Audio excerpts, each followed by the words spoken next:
Pour une première, les organisateurs de l'Open de Wallonie de para-karaté n'ont pas à rougir. Ils ont attiré des karatékas, certes de Belgique, mais aussi de France, d'Italie et des Pays-Bas. Au total, ce ne sont pas moins de 55 participants qui vont fouler les tatamis, soit autant que pour le premier championnat du monde de la discipline, ou plutôt des disciplines. Il y a du kata sous forme chorégraphique où on est seul à faire une chorégraphie. On va appeler ça une chorégraphie, même si dans le monde du karaté, on n'aime pas tellement ce terme. Mais enfin, comme ça passera mieux pour que les gens puissent comprendre. Alors, il y a également ce qu'on appelle du kumité. Du kumité, c'est du combat. Alors, il est bien évident que beaucoup des personnes en situation de handicap qu'on a ne sont pas à même, ne sont pas capables de gérer un combat libre totalement ou, comme en escrime, on dit on compte les points, point barre.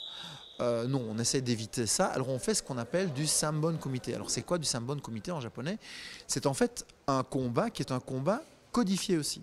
Donc on sait très bien les attaques qui vont être faites, on sait très bien les défenses qu'on doit faire. Et alors il y a 3 attaques, 3 défenses, 3 attaques, 3 défenses, stop. Mais les deux protagonistes savent bien. Et derrière, les juges mettent des points.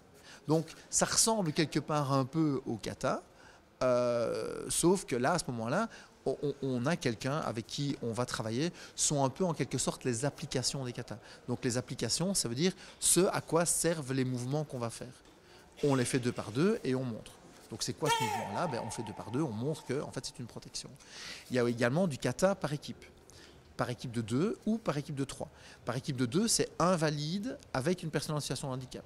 Ça, on a essayé de faire du karaté inclusif et de dire toute personne qui est valide, qui a envie de participer avec une personne en situation de handicap, elle peut le faire. Ou alors du kata à 3, en open, c'est-à-dire quel que soit le handicap, ou par catégorie. Par catégorie, donc il y a des catégories spécifiques aux chaises, on dit c'est du kata que chaise. Donc là, à ce moment-là, on fait du kata à 3. C'est à peu près toutes les disciplines qui peuvent exister en para-karaté. Et certains sportifs, même jeunes, sont tout simplement époustouflants.